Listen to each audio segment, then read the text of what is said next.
Welcome to the Femcast.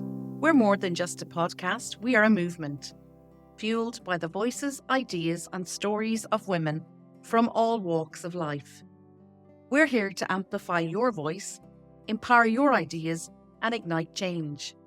This is a platform where your story matters, whether it's celebrating success, overcoming adversity or raising awareness on issues that shape our world. By subscribing, commenting or reviewing, you help us grow our community so we can continue bringing these important conversations to the forefront. Connect with us across social media at the Femcast and be part of a growing community striving for equality. Join our mission, share your story. This is the Femcast, where your voice leads the way. Welcome to today's episode. We're diving into a critical topic, the groundbreaking mission of Reported.ie. Recent high-profile rape cases have shone a harsh light on the urgent need for change. Did you know that countless incidents of sexual harassment and rape go unreported every single year? Too many victims feel silenced, trapped by shame, fear, or a media culture that often points fingers at them instead of holding perpetrators accountable. This silence has real consequences. Without accurate data, it's nearly impossible to shape policies that protect and empower survivors. That's where Reported.ie comes in, a platform designed to break the cycle of silence and give people the power to document their experiences safely. By capturing these stories, we're not just gathering numbers, we're building a foundation for change, demanding accountability, and driving a movement to eradicate this pervasive issue. So why does this matter? Because when we empower victims to speak, we drive action. And together, we can help create a society free from sexual harassment and sexual violence. Stay tuned as we explore how you can be part of this transformative change. Let's shine a light on the truth and take one step closer to a safer future for everyone. This is the Femcast. Hi, Emily. You're very welcome to the Femcast podcast. It's lovely to have you on. Thank you so much. Hello, Anita. Great to be here. If you could just tell us a bit about who Emily is and how Reported came about. And we want to gain insights into your vision and the impact this platform will have for people, for policy, and into the future. Yeah, absolutely. I am Emily O'Gorman, as you said. I run Reported. So Reported is a platform for anonymously reporting sexual harassment. So our focus is very much the kind of everyday, commonplace, normalized incidents of sexual harassment that are happening all the time, all around us, and that are chronically underreported. And our hope is that by providing a platform, particularly an anonymized platform, that people will come forward, report their experiences. And our hope off the back of that then is that we collect data, we get it on paper, what is actually happening, and share that data with whether it's rape crisis centres, whether it's the guards, etc., to, as you kind of said, inform policy and inform change. Yeah. So for people that won't know this already, explain the reporting, number one. And number two is that up until now, we've never been able to capture all this. So whether it's, I know the platform is for 18 plus, but in schools where maybe girls are touched up or spoken to in a sexualized way, that they understand the boundaries, no sexual harassment. And for those like in workplaces. So this is the first time in Ireland that we've ever been able to capture it. Ordinarily, we have only captured if rapes are reported, sexual violence, and if there's a conviction. And that's the only data we've had to date, isn't it? Yes and no, right? So technically, if I'm catcalled on the street, I can go to the guards, I can guard a Síochána. If I'm catcalled on the street, when it comes to rape crisis centres, they're not going to turn anyone away. what the kind of difficulty to date is that the majority of cases, 94% of cases that we now know, or should I say 94% of cases go unreported. And so where the problem kind of lies is that actually to date, we haven't really had a platform or a mechanism that actually works with the victim when it comes to sexual harassment, right? And I think for a number of reasons, right? Sexual harassment is chronically underreported. 94% of cases go unreported, as I've said, for a number of reasons, right? It's so normalized, right? This is almost so commonplace. I'm 27 now. I was probably 25 years of age before it actually occurred to me, like, hang on a minute, that actually is something that shouldn't be normal, that warrants reporting. And so for that reason, that kind of feeds into why it is so underreported. And then similarly, or additionally, if you will, when people do go to the guards, there's very little that can be done, right? Again, I go to the guards, say someone's catcalled me across the street, there's very little that they can do. And so as a result, the lack of kind of a platform there that works with the victim, if you will, combined with there's not a huge amount that can be done, it has led to chronic underreporting. And so with our platform, I have spent a number of months chatting with predominantly everyone, but predominantly women, right? Obviously, we know that everyone experiences sexual harassment, but it's predominantly women, to really get an understanding of why it is that people don't report, what they want from a reporting platform, and what they want that outcome to be. And so the reporting form is completely anonymous, right? So we don't collect identifiable data on the victim themselves or the perpetrator. The form can be completed in 2 to 3 minutes, depending on how much detail you want to put in.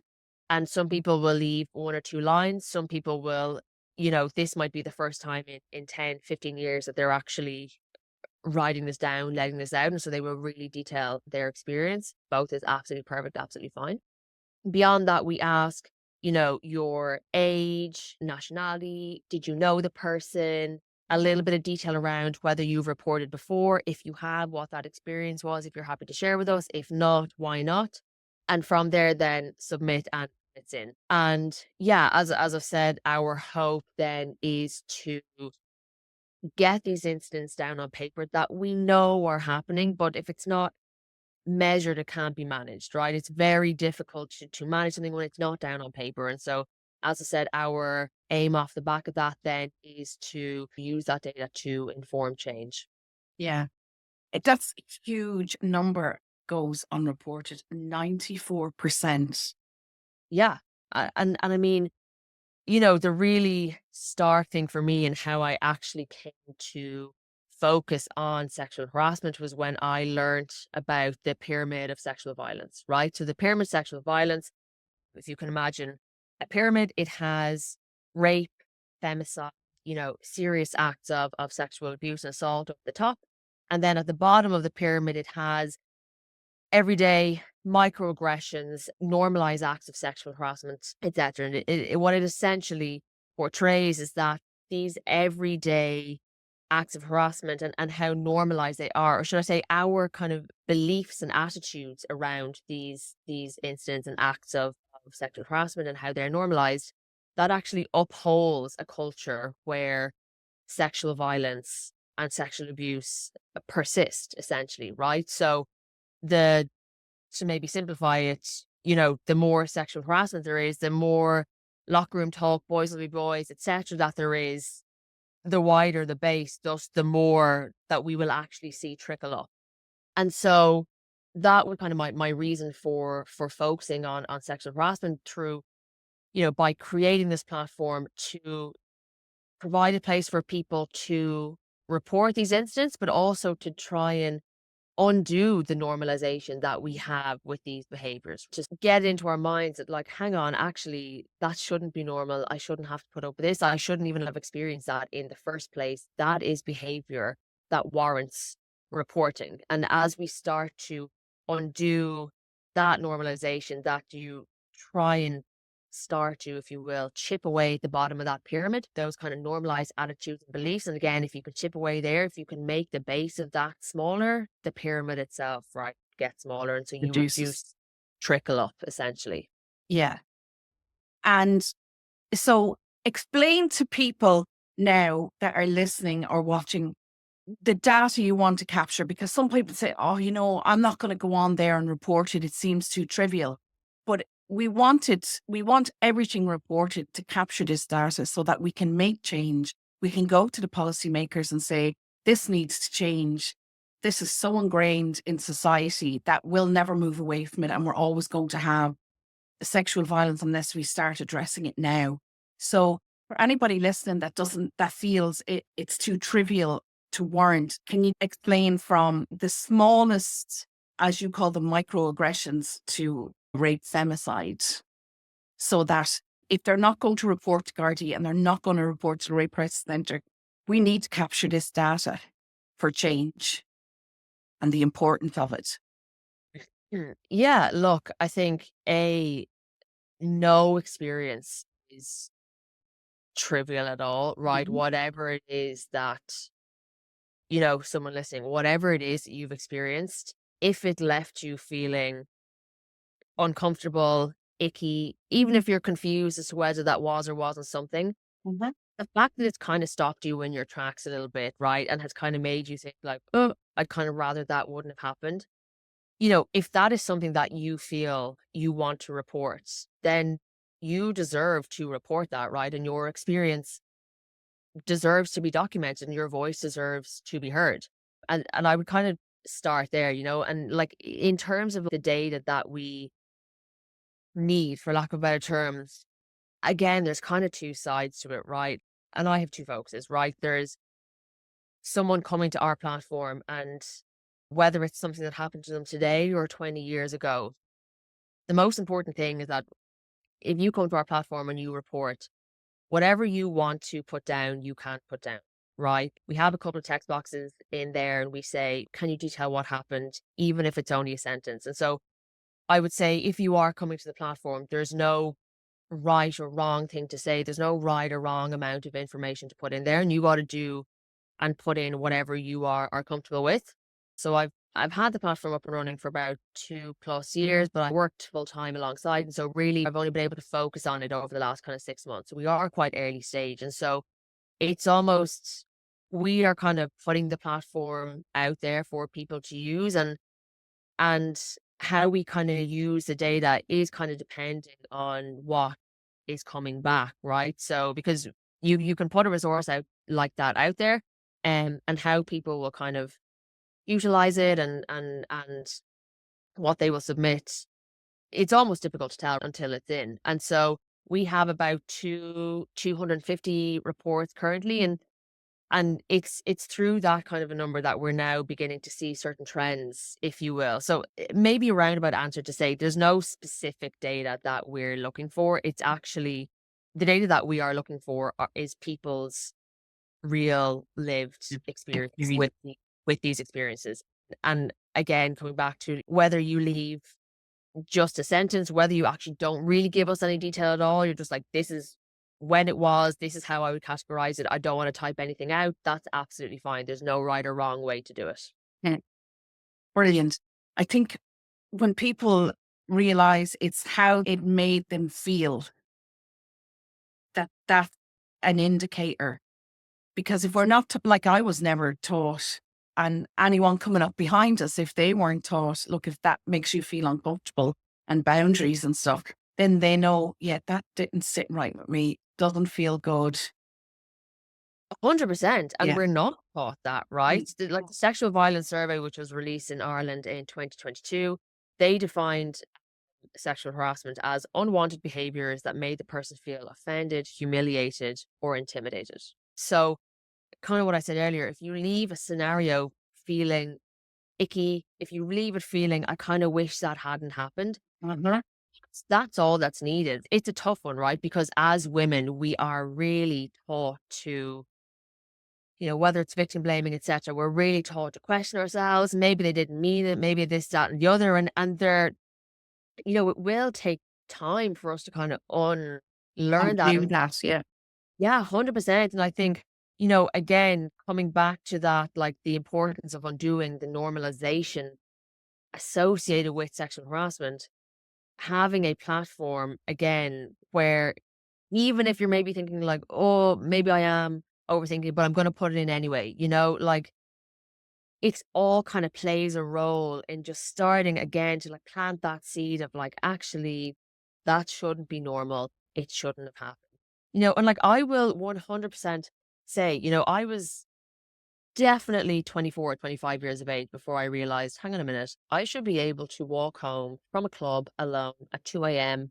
drunk in a miniskirt. I should be able to do that. You know what I mean? And it took me to that age for someone to kind of help me get there and to almost point that out, if you will. And so there is so much unlearning to do. And I think, that's another part of that we're kind of trying to do with Reported as well through our Instagram and posting, etc.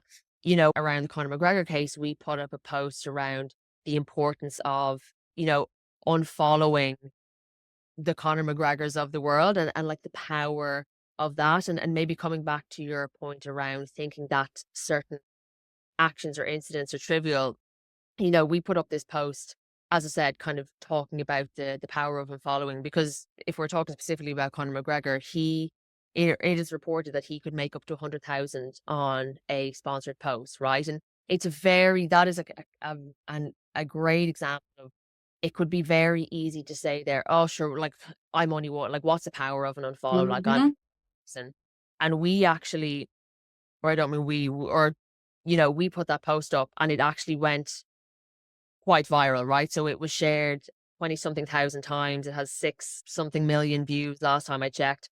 A couple of days later, so that kind of means that, 20,000 shares, 20 something thousand people had that on their story. Within kind of, I think, 24 to 48 hours, he had lost maybe 100,000 followers. Now, I'm not saying that's to do with us, right? But that's this very, I think, important reminder of like small steps taken collectively do make an incredible difference, And I said earlier, we have in around 250 reports on the platform. If all of those people thought, I'm only one person, what difference can I make? It is the power of the collective voice that will really make a change here. And so, again, if you're sitting at home thinking like, I'm only one person, we have it's the power of all kind of coming together, and there are people out there that are reporting, and there are people out there that are taking action. So you're not alone, and you're not just one person. Your voice does deserve to be heard. Well, if we refer to another big high profile case at the same time, Giselle Pellicott was one woman, one voice against 50 men. Now there Yeah. was 80, but 50 men she went up against and went public. And so I think that's a lesson to us all. That was one voice. That's the legacy she's going to leave. She will be known the world over. She changed the face of rape cases and putting the shame back on the perpetrators. Yeah.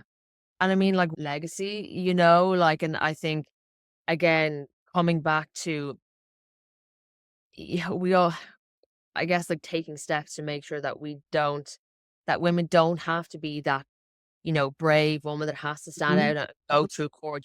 How can we actually reduce the number of women who are actually having to experience that? And as I've kind of said before, with the sexual violence or the pyramid of sexual violence, like there is a direct research backed link between the everyday microaggressions, the normalized instance of sexual harassment, etc.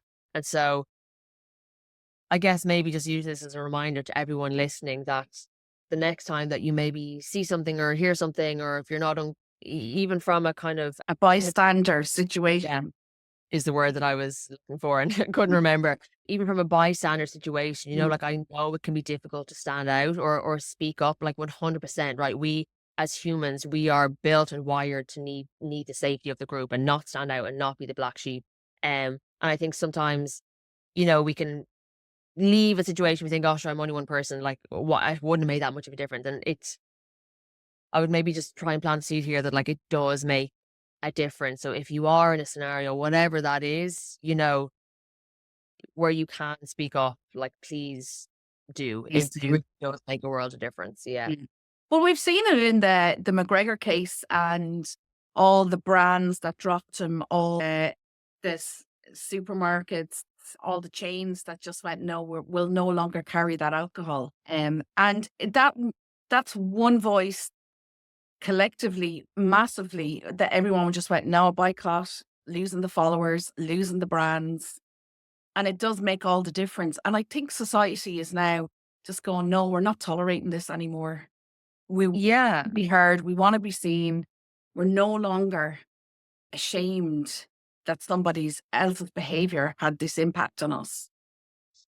Yeah, most definitely. I mean, I think there's two sides to it, right? There, to see the uproar and public outcry, even like whether it's the response to our post, like we were amazed. And then not necessarily off the back of that, but as well, see exactly as you said, all of his products pulled from shelves, like 100%, that is the kind of response we want to see. Mhm. I think it's also probably important to remember that like that kind of a response was not guaranteed by any stretch of the imagination, right? Like there are plenty of Conor McGregors that have come before that have kind of slipped in under the radar or that didn't really get that much media attention. And so I think while yes, it is most definitely important to celebrate the outcome of that, I think it is also important for us to keep speaking out. And, Mhm. the sad thing is that like the next time, because there will be a someone and there will be a next time, that we rise up as strongly as we did in that scenario as well, you know? And it's Yeah, about momentum as well, Emily, that we keep it up and we don't let it die down until the next story or horror that happens a woman in this country, that we start speaking up and we make it part of our everyday life, that no, that language is unacceptable, that behavior is unacceptable, and yeah, instill it into everybody coming up behind us. yeah, couldn't agree more. And like having those conversations with friends, whether it's with family, etc. And it doesn't have to be, I think we can kind of imagine going into those conversations, if you will, and it being this kind of heavy, etc. thing. It doesn't necessarily have to be, right? Like if you're kind of in a group setting and someone says something, whether it's inappropriate or whether it's a slip of the tongue, like all it kind of takes is like, "Boop," like did you really mean to say that? Or like, is that really the how you want to go about it? Like there are nice, I don't mean nice ways to say this, but there are kind of ways to say this that, or address this, if you will, that aren't, heavy and like, oh, here's one again talking about this, that, and the other. Yeah, and absolutely, because it is so normalized that some young men don't even know, or it could be women that don't even know that it's not healthy and it's not acceptable because they haven't been taught either. But if they were to keep reoffending, well, you know that we told you the first time. Oh, if they So keep it's just like, right. like there is people who just don't know because we haven't been teaching them. And now you have a platform, we have a chance to get policy changed and get it into schools, educate them, healthy relationships, acceptable behavior, boundaries. That is definitely what we're trying to do with Reported, gather that data, inform, help inform policy. Again, like policy and legislation, A can be a bit slow and can kind of feel a little bit further away. Again, a way that we can really take action even today, right? Whether it's having a conversation with someone, even, coming back to Reported and the platform, like we do take backdated or Information. historical reports, right? So we, as I said a bit earlier, like we have reports coming in of things that happened, 2 days ago, and we have reports coming in from things that happened 20 years ago. So, again, if anyone is listening here and does has experienced sexual harassment or any kind of form of sexual abuse, and if they do want to report it on the platform, by all means, they absolutely can. Yeah. And it's important that they know their privacy and security is on the report and their experiences is confidential. You don't capture any of that detail. 100%. It's completely anonymous. Thank you for tuning in. If you're enjoying this episode, we'd love for you to subscribe and join our growing community. By subscribing, you're helping us bring these important stories to the forefront and giving us the chance to book incredible guests who share their powerful insights. We value each and every one of our community, and your support helps us deliver the best content possible. So hit that subscribe button and let's keep building this movement together. We're in this with you. Let's amplify these voices and keep the conversation going. This is the Femcast. Emily, can you give us statistics around the sexual harassment that's everyday occurrence with women and the sexual violence? Yeah, absolutely. So on the sexual harassment side, the latest figures that we have are from 2022, so sexual violence survey, and they would have taken a representative sample of the population. And the number of people between the ages of 18 to 34, so just 18 to 34, who said, yes, I've experienced sexual harassment in the last 12 months. That figure extrapolated onto the entire population, it's around 420,000 people, right? So, and that is only from the ages of 18 to 34. That also doesn't take into account the number of times they experienced sexual harassment, right? So you could most definitely take a conservative guess and say everyone experienced it on average, let's say 3 times, and you're into well over 1 million incidents of sexual harassment annually, right? That's over 100,000 incidents in a month, right? So it is absolutely right. Like, it is epidemic levels of incidents, without a shadow of a doubt. Wow, that's a huge volume. It's mad. And then on the more serious acts of sexual violence, according to the sexual violence survey, so 65% of women aged 18 to 24 will have reported experiencing sexual violence in their lifetime. So just Sorry. think back over that number again. 18 to 25-year-olds. What is the percentage? 65% of women aged 18 to 24 then reported experiencing sexual violence in their Mm. lifetime. So that is huge. And they're young adults, brains still forming, and they already have experienced such violence. Yeah, sexual violence. And that's just the sexual violence and not the physical as well.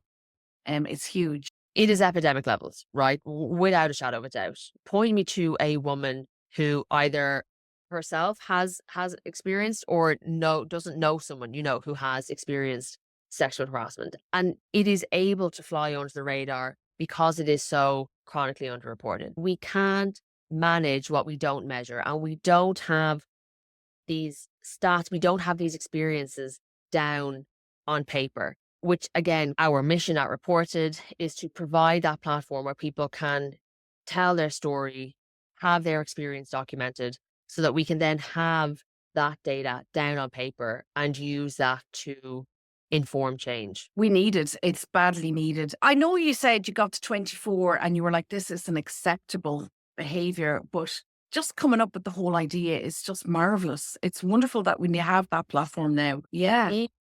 Yeah, I mean, it was actually, like, for me, it was actually after the murder of Aisling Murphy. It brought the issue of sexual violence to the fore in a massive way for me. And what really stood out for me was particularly older women, in their maybe 40s, 50s, 60s, and kind of accounts from them where they're saying, like, yes, things have changed, but actually not that much has changed.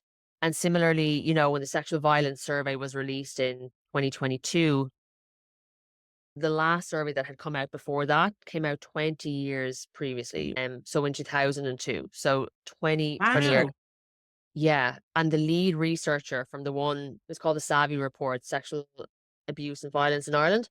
The lead researcher from the Savvy Report, the day after the report from 2022 came out, it was obviously kind of written about in the Irish Independent, and there was actually a quote from her saying basically, while a lot of, and I'm not exactly quoting her, but basically saying that while, a lot of kind of resources and time and energy has been put into this, actually what the research from this latest CSO in 2022 is showing is that actually not much has changed. And that for me was like, holy God, I cannot be here In another 20 years. for another 20 years, right? And And so that was kind of what really led me to start looking into like, okay, evidently, when we look at all of the supports and the resources that we have in this space, all obviously very necessary.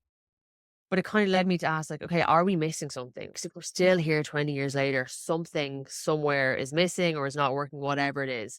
And that was when I came on to the pyramid of sexual violence. And I learned the role of the microaggressions, the everyday normalized behaviors, and the direct link between those behaviors and the more serious acts of sexual violence.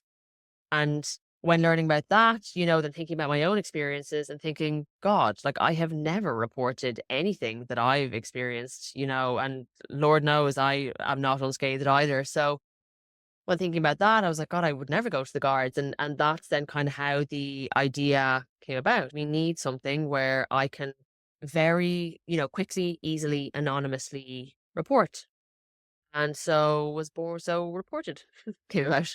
Brilliant. Well done. So, in light of the cases now that we've had recently, has it influenced the volume of reports to reported? Because straight after the verdict with the McGregor case, Dublin Rape Crisis Centre were on saying they had 50% increase in first time callers.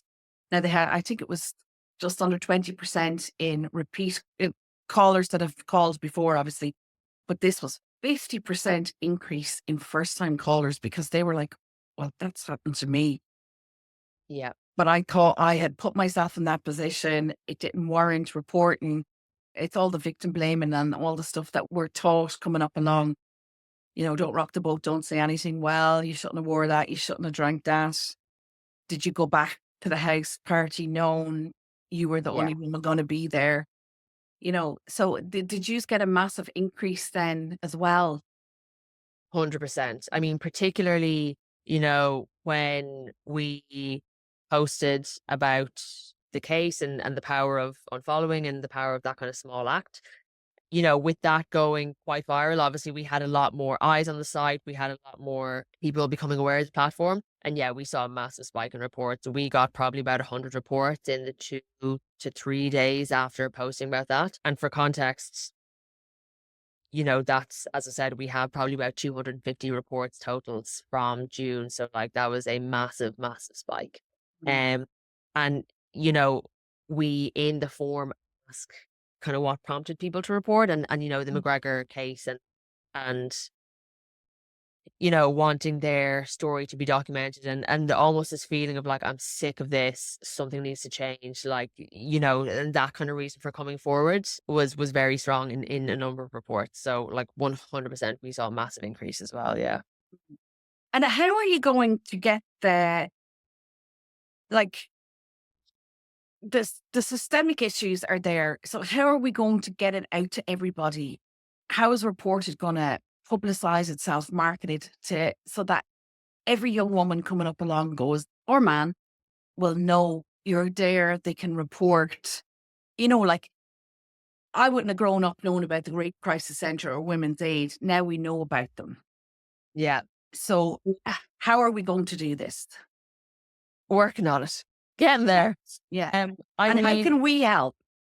yes. I mean, we are quite active on Instagram, so that would be our main kind of way of educating, for lack of a better term, and keeping in touch with people. We also have kind of QR codes, stickers that we would put on the back of like bathroom doors and or stall doors, should I say, in clubs, etc. And then obviously word of mouth is huge. We are still quite early stage. We've only been really kind of around or focusing on being able to focus on reported for about 6 months. So, sharing it with your friends, your family, word of mouth is so, so important. Yeah.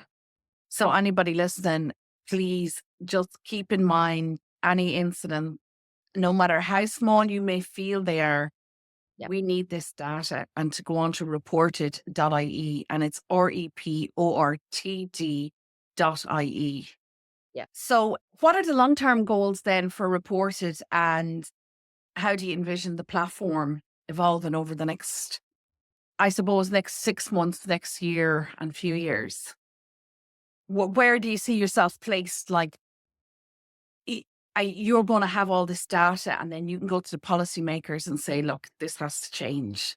We now have the data you need. Yeah, I mean, long-term goal is that Reported is a household name for, sexual harassment, and anytime someone experiences sexual harassment, they think, "Oh, Reported, let me report that." Or if someone is chatting with their friend and their friend says something, they're like, "Oh, there is a platform for that, you should report that."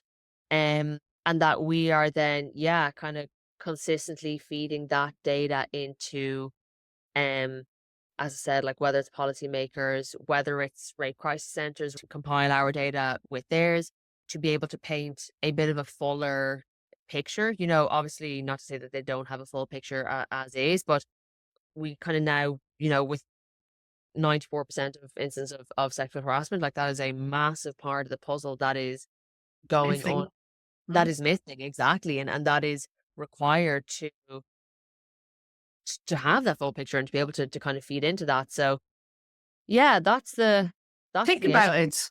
When you have 100, like a 100 jigsaw piece, and you have 6 pieces and you can't get that picture.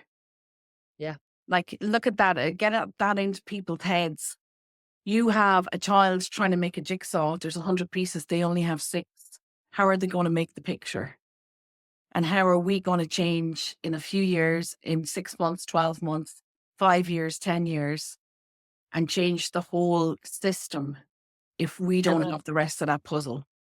yeah, and I would almost flip that image on its head. If you think about the number of people, again, kind of coming back to the pyramid, the widest part of the base is that microaggressions, is that everyday normalized instance of sexual harassment. The number of people, even never mind just experiencing sexual violence, but the number of people actually like coming forward, for every one person who comes forward having experienced sexual violence, how many people are there that are actually on a daily basis experiencing sexual harassment, right? And experiencing things and not coming forward. And so we arguably, if we're going back to that 100 piece of the jigsaw, or sorry, 100-piece jigsaw puzzle, like we arguably actually probably realistically only have a very small number of those pieces. Like we're missing the majority of the jigsaw Hmm. puzzle as it's Absolutely. on currently. Yeah. And have you plans then to go into companies and have it part of their policy, or work with the WRC, the Workplace Relations Commission? Because their definition of sexual harassment is very, very broad, and they don't take it as seriously as they should. Yeah, like there's a number of different ways that we could go. Really, where I would probably love to see this go is partnerships with, whether it's like nightclubs, pubs, clubs, public transport companies, right? Because that's where a lot of this is happening. And people don't really have anywhere to go. And I think, the Ask for Angela, if you'd be familiar with like the Ask for Angela, would you be familiar with that? Can you explain that to our listeners? Okay, so for in the US, I think it's called an angel shot, but basically in kind of Ireland and UK, Ask for Angela was this initiative that was rolled out a number of years ago, whereby basically if you are in a pub or a club, and it was kind of first of all set, it was initially set up for like if you're on a first date, etc., or if you're with someone and you kind of realize they're a little bit weird and you don't feel safe, you can go up to the bar and you can ask for Angela or ask for an angel shot. And the people behind the bar, if they are an establishment that is, a part of the Ask for Angela initiative, they will know then that you need help and they will call you a cab, a taxi, or what, or, help you.